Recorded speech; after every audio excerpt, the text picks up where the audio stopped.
ধর্ষণ, পর্নোগ্রাফি ও মারধরের অভিযোগে এক তরুণীর করা মামলায় আলোচিত গায়ক মাইনুল আহসান নোবেলকে গ্রেপ্তার করেছে পুলিশ। ডেমরা থানার ভারপ্রাপ্ত কর্মকর্তা মাহমুদুর রহমান গণমাধ্যমকে বিষয়টি নিশ্চিত করেছেন। তিনি জানান, নোবেলের নামে ধর্ষণ সহ একাধিক মামলা রয়েছে। শুনানি শেষে গত মঙ্গলবার নোবেলকে কারাগারে পাঠানোর আদেশ দিয়েছেন আদালত।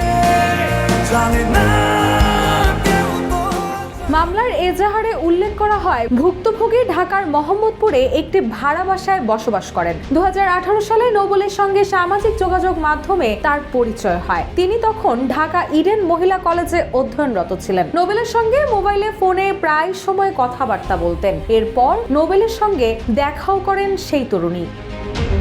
দেশ জুড়ে তোলপাড় ওয়ালটন ফ্রিজ কিনে আপনিও হয়ে যেতে পারেন মিলেনিয়ার।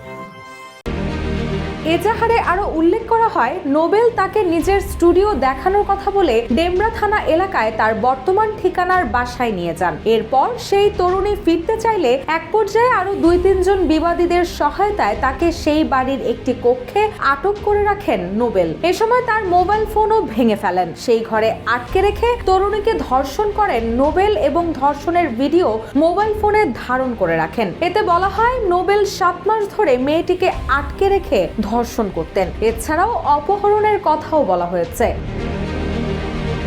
কিন্তু সামাজিক যোগাযোগ মাধ্যমে নোবেল ও মেয়েটির বেশ কিছু ছবি ছড়িয়ে পড়েছে। সেসব ছবিতে নোবেল ও মেয়েটিকে হাসি খুশি অবস্থায় দেখা গেছে। কিছু ছবিতে দুজনকে অন্তরঙ্গভাবে দেখা গেছে। এছাড়াও প্রায় ছবিতেই দেখা গেছে দুজন হেসে একসাথে পোজ দিয়েছেন। এমনকি একটি ছবিতে দুজনকে একই টি শার্টেও দেখা গেছে। নেটিজেনরা বলছেন, এদের দুজনের তো ভালো সম্পর্ক, দুজনে হাসি খুশি, এটা তো কোনোভাবেই অপহরণ হতে পারে না। এদিকে নোবেলের স্ত্রী সালসাবিল মাহমুদও বলেছেন, কোনো মেয়েকে 7 মাস ধরে আটকে রাখাটা ভিত্তিহীন। তিনি সামাজিক যোগাযোগ মাধ্যমে লিখেছেন, কেউ যদি মনে করে এই মোবাইল ও প্রযুক্তির যুগে কাউকে 7 মাস ধরে জোরপূর্বক আটকে রাখা বা এমন অপরাধ সংগঠিত করা সম্ভব, তাহলে সেটি বাস্তবতা বিরুদ্ধ ও সম্পূর্ণ বিভ্রান্তিকর ও হাস্যকর একটি ধারণা।